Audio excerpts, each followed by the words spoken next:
Hello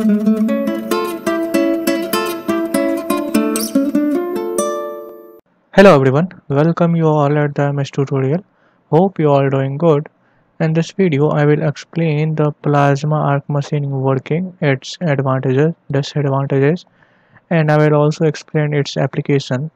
So start करते हैं. सबसे पहले हम देखते हैं कि इसमें हमारा प्लाज्मा क्या होता है. बिकॉज प्लाज्मा आर्क मशीनिंग में जब भी मशीनिंग किया जाता है, मेटल कटिंग किया जाता है, वो with the help of plasma, जो हमारी एनर्जी होती है मशीनिंग करने के लिए, वो हमें प्लाज्मा से मिलती है. तो सबसे पहले देखते हैं प्लाज्मा क्या होता है. तो प्लाज्मा जो होता है high temperature ionised gas which contain mixture of the electrons and protons and atoms. It means जब आप कोई गैस लेते हो, जैसे अगर ऑक्सीजन गैस ले लो या फिर हाइड्रोजन ले लो या फिर कोई भी गैस लो, अब जब आप उसको बहुत ज़्यादा हीटअप करते हो तो उसका जो इलेक्ट्रॉन्स है उसके ऑर्बिट से बाहर निकल जाता है. तो ये जो अब हाइड्रोजन बचा, इसके एटम्स जो है आयंस के फॉर्म्स में होते हैं. तो ये जो कंबाइंड मिक्सचर हुआ, इस कंबाइंड मिक्सचर को हम प्लाज्मा बोलते हैं. It is also the fourth state of the matter. हम सब ने पढ़ा है कि किसी भी मैटर के 5 स्टेट होते हैं. सो ये जो होता है फोर्थ स्टेट होता है.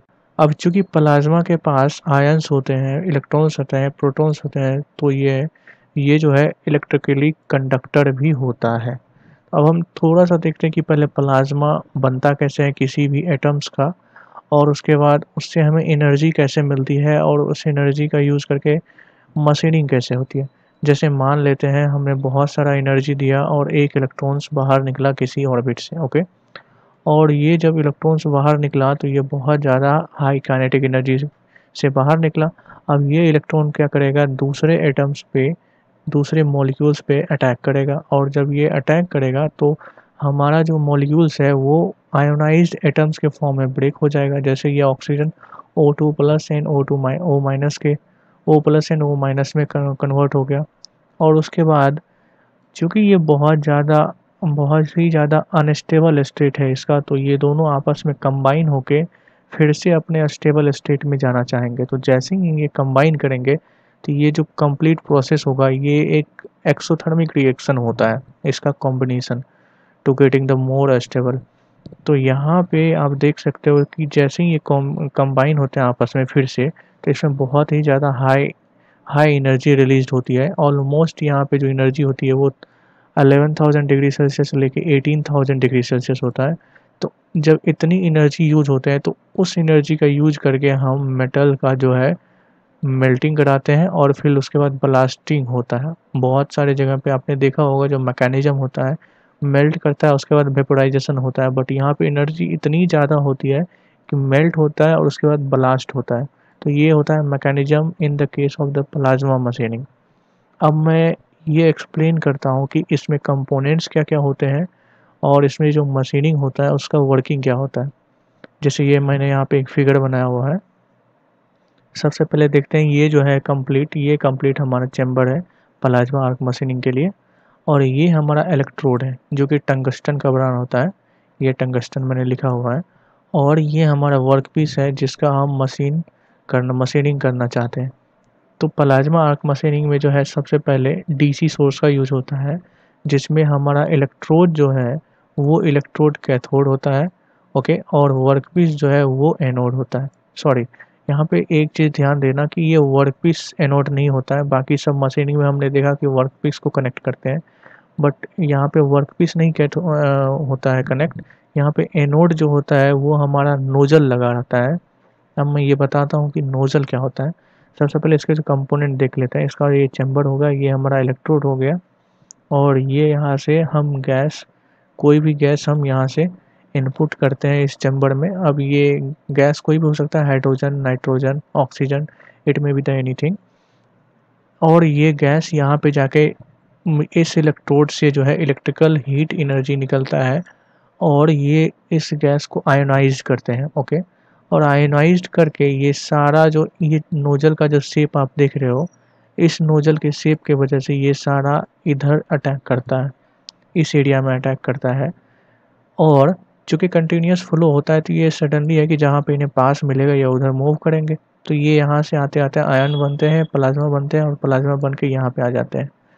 तो इसके बाद जो है ये जो आपका नोजल दिख रहा है, ये नोजल यहाँ पे, इस नोजल और इस इलेक्ट्रिक कंडक्टर, ये सॉरी इस इलेक्ट्रिक इलेक्ट्रोड के बीच में जो है यहाँ पे एक आर्क डेवलप होता है। ओके, ये जो है शेप आप आर्क का देख सकते हो, ये आर्क डेवलप होता है। ये सिंपल एक आर्क है जो कि इलेक्ट्रिकल कंडक्टर इलेक्ट्रोड और इस नोजल के बीच में, जो कि कॉपर का बना होता है ये नोजल, इसके बीच में डेवलप होता है और यही एनोड होता है हमारा। अब जैसे ही ये आयंस बनते हैं, ये सारे आयंस इस आर्क के पास आते हैं और अपना सारा इस प्लाज्मा से रिलीज जितना भी एनर्जी है वो इस आर्क के थ्रू इस हमारे वर्क पीस पे आता है और यहाँ पे पहले मेल्टिंग होता है और फिर ब्लास्टिंग होता है। अब ये यहाँ पे देखने वाली बात है, ये जो प्रोसेस है कम्प्लीटली वैसा ही है जैसे आपने देखा होगा बहुत सारे थिएटर्स में किया जाता है, नाटक वगैरह में।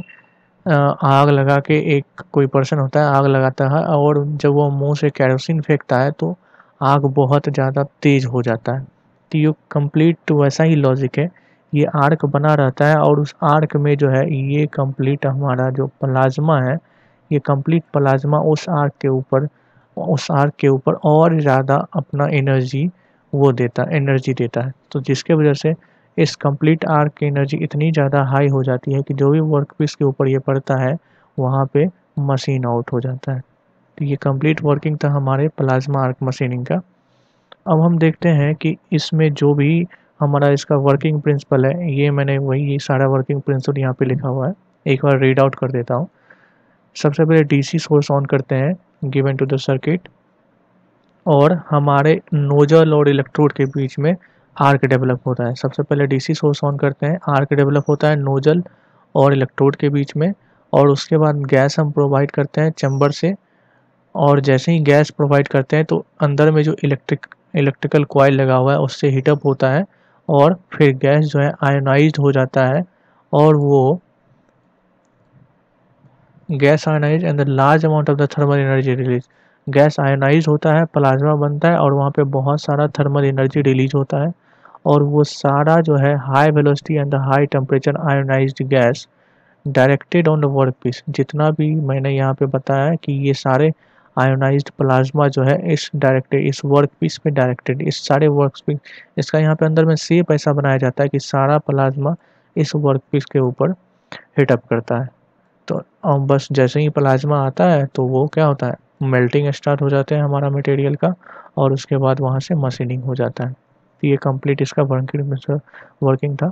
नेक्स्ट इसका एडवांटेज देखते हैं। सबसे पहला जो एडवांटेज है, इसमें एमआरआर जो है वो बहुत ज़्यादा मिलता है। अब तक हमने जितना भी यूएसएम देखा, एब्रेसिव जेट मशीनिंग देखा, उन सब में जो है एमआरआर था वो बहुत ही कम था, क्योंकि वहाँ पे एनर्जी उतनी ज़्यादा रिलीज नहीं होती है। यहाँ पे प्लाज्मा में इतनी ज़्यादा एनर्जी होती है कि वो बहुत सारे मटेरियल को एक साथ में रिमूव कर देता है, तो इसलिए यहाँ पे एमआरआर जो है वो बहुत ज़्यादा हाई होता है।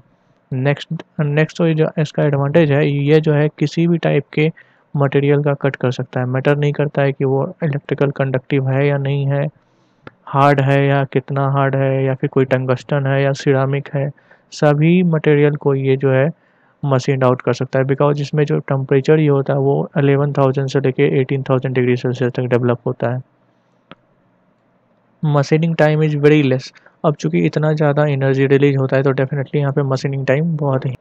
नेक्स्ट हम देखते हैं इसके डिसएडवांटेजेस क्या है। सबसे फर्स्ट जो डिसएडवांटेजेस है, वेरी लो एक्यूरेसी। ये इसलिए होता है बिकॉज इसमें हम एनर्जी को लोकलाइज नहीं कर पाते हैं। जहाँ पे हम एक्चुअल में रियल में करना चाहते हैं उसके आसपास भी थोड़ा बहुत ये हीट जो है वो चला जाता है और मशीन आउट हो जाता है। तो एक्यूरेसी जो इसमें मिलता है वो कम मिलता है, और इनिशियल कॉस्ट जो है इक्विपमेंट का वो बहुत ज़्यादा हाई होता है इसके केस में।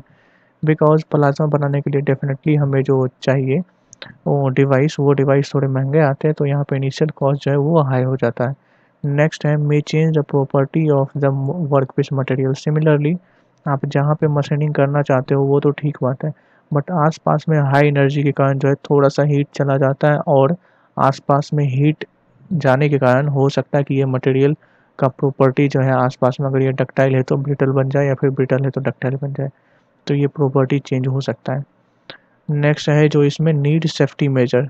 सिमिलर वही है कि अगर यहाँ पे high amount of energy release हो रहा है तो वर्कर्स को सेफ्टी मेजर्स जो है वो ज़्यादा कैरी करना पड़ता है।